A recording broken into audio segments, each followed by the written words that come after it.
General Bajwa बिल्कुल वादे तो कहते हैं जी मेरी तो हर चीज डिक्लेयर्ड है। तो एफबीआर को राइट है कि मुझसे बुला के पूछ ले या मुझसे खत लिख के पूछ ले कि ये फला एसेट आपके कहाँ से आए, क्यों आपको मिले। जो डिक्लेयर्ड चीज है वो छुपी हुई तो नहीं है ना, वो बेनामी नहीं है। ये पब्लिश करके तो एक इंप्रेशन क्रिएट किया गया कि एज इसमें को ढाका मारा गया, और दूसरी तरफ ये कि इधर से खराबी हुई कि लोगों की पकड़ पकड़ शुरू कर दी। ये दोनों चीजें गलत।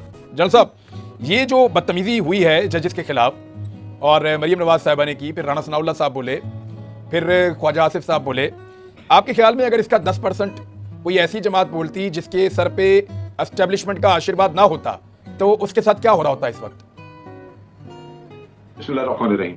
देखिए, ये हमेशा से ही आप देखिए कि इनको ये रियायत मिलती रही, ये आपकी बात नहीं है। जब पनामा के केस का फैसला हुआ तो उस वक्त भी इसी तरह की बातें हुई, और मैं सुन रहा था शहबाज गिल की बात। ठीक है, इन्होंने एक शख्स को सजा दे दी जो जिसका वो कहता है कि मिडिल क्लास से है, तलाल चौधरी। लेकिन मरियम ने जो उस वक्त जो बातचीत की थी और लोगों ने उनको तो नहीं सजा। तो इनको मेरा ख्याल है कि जजेस का, लोगों का जो थ्रेशोल्ड लेवल है वो चेक करनी चाहिए, क्योंकि इतनी बेइज्जती पे मेरा ख्याल है हमारे लोग मुतमईन रहते हैं, इनसे वो ज्यादा परेशान नहीं होते कि इतना कहना इनका राइट बनता है। लेकिन हुआ क्या है, रिजल्ट ये हुआ है कि पूरा सुप्रीम कोर्ट आज अंदर से भी डिवाइडेड नजर आता है और बाहर उसके ऊपर एतमाद लोगों का हिलता हुआ नजर आता है। क्यों?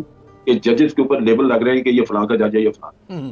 आप सोचिए कि एक जज जिसकी ये ऑडियो की बात करते हैं और इनको ख्याल है कि वो शायद पीटीआई की फेवर का जज है, लिहाजा मुतारिर नकवी साहब जो है वो डिस्प्यूटेड है, उनको नहीं जज बैठना चाहिए।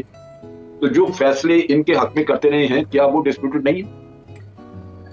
लाजमन पीटीआई के ख्याल में वो सारे डिस्प्यूटेड होंगे, तो उन पे भी उंगलियां उठे तो उनका हक बनता है वो कहना शुरू कर दे कि ये। लेकिन क्या इससे सुप्रीम कोर्ट का काम चलेगा? तो मेरा ख्याल है कि वही बात जो हम हमेशा करते हैं कि जजेस के फैसले जो हैं वो बोलते हैं, वो बताते हैं कि किसी ने क्या किया। या आपको याद होगा कि एक जज साहब ने एक फैसला सुनाया था पीएमएलएन के एक केस का, तो उन्होंने मना कर दिया था कि अखबारों ये मीडिया में डिस्कस नहीं हो सकता। और अगले केस में उन्होंने आर्मी के बारे में कहा था कि ये कौन होते हैं मीडिया की आजादी को रोकने वाले, इन्होंने डॉन अखबार को बंद कर दिया कंटोनमेंट। मीडिया की आजादी पे कंप्रोमाइज नहीं हो सकता। तो बहुत सारे लोग हैं जो कि सिलेक्टिव किस्म की अपनी बातें करते हैं जिससे कि फेवरेटिज्म नजर आता है किसी जगह पे। लेकिन हर सूरत ये अच्छा है या बुरा है, लेकिन ये हमारा सबसे बड़ा कोर्ट है, इसको आप इस तरह बेतौकीर नहीं कर सकते। तो अपने मुल्क की जगह सर, जो इमरान खान साहब का एक स्टेटमेंट या नाम लेने के ऊपर जो इमरान खान के साथ हुआ, क्या वो ज्यादा बड़ा जुर्म था या जो अब किया जा रहा है वो ज्यादा बड़ा जुर्म है? देखिए ना, ये तो अदालतों के काम है ना। अदालत ने अगर आज आप देखिए कि वो केस इस्लामाबाद हाईकोर्ट तक गया था और इस्लामाबाद हाईकोर्ट से इमरान खान साहब गए थे अदालत में खड़े होकर, उन्होंने माफी मांगी थी। बिल्कुल, लेकिन आज अदालतें खामोश हैं इस पे। मैं समझता हूँ, मैंने तभी कहा कि पीएमएलएन के लिए अदालतों का थ्रेशोल्ड हमेशा से मुख्तलिफ रहा है। ये ना हो कल को ये नंगी गालियां निकालनी शुरू कर दें लोगों को। अगर आज आपने ना रुका तो इनको समझ लगेगी कि शायद इतने पे ये इनको बेइज्जती अपनी कबूल है, लिहाजा इससे थोड़ा बढ़ भी सकते हैं। तो वो ना हो कि ये बदज़बानी पे उतर आए बहुत ज्यादा। नहीं, तो वो जो गालियों की आप बात कर रहे हैं सर, वो भी मरियम नवाज ने तो नहीं निकाली, लेकिन उनके सोशल मीडिया सेल ने वो जिम्मेदारी उठा ली है। गंदी और घटिया जुबान और गालियां जो हैं वो मुअज़्ज़िज़ जज साहिबान को दी जा रही हैं।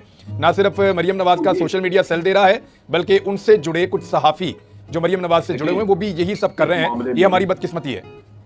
देखिए, इस मामले में सुप्रीम कोर्ट का वकार और इज्जत बचाने के लिए वहां पे पोलराइजेशन या डिवीजन नहीं होनी चाहिए। तमाम सुप्रीम कोर्ट के जजेस को एक होना चाहिए, क्योंकि जिस अदारे में वो बैठे हैं अगर उसकी इज्जत जाती रही तो आप अंदर बैठे क्या आप समझेंगे कि आप बहुत बाइज्जत है वहां? सर देखिए ना, जनरल बाजवा की फैमिली के जो डॉक्यूमेंट हैं वो लीक हो गए। इसको पकड़, उसको पासवर्ड छीन, उसको गिरफ्तार कर, इंक्वायरियां कर, बंदे नौकरियों से निकाल। एक सुप्रीम कोर्ट के जज के हो जाते हैं और उस पर कोई सवाल ही नहीं पूछता। यानी ये इज्जत रह गई, ये इज्जत सिर्फ जनरल बाजवा साहब की थी और किसी की नहीं है सर। देखिए, उसमें भी होना ये चाहिए था कि किसी की पकड़ पकड़ना होती, बल्कि जनरल बाजवा बिल्कुल वादे तो कहते हैं जी मेरी तो हर चीज डिक्लेयर्ड है। तो एफबीआर को राइट है कि मुझसे बुला के पूछ ले या मुझसे खत लिख के पूछ ले कि ये फला एसेट आपके कहाँ से आए, क्यों आपको मिले। जो डिक्लेयर्ड चीज है वो छुपी हुई तो नहीं है ना, वो बेनामी नहीं है, लिहाजा उससे पूछा जा सकता है। ये पब्लिश करके तो एक इंप्रेशन क्रिएट किया गया कि एज इसमें को ढाका मारा गया, और दूसरी तरफ ये कि इधर से खराबी हुई कि लोगों की पकड़ पकड़ शुरू कर दी। ये दोनों चीजें गलत, तो ये होना नहीं चाहिए।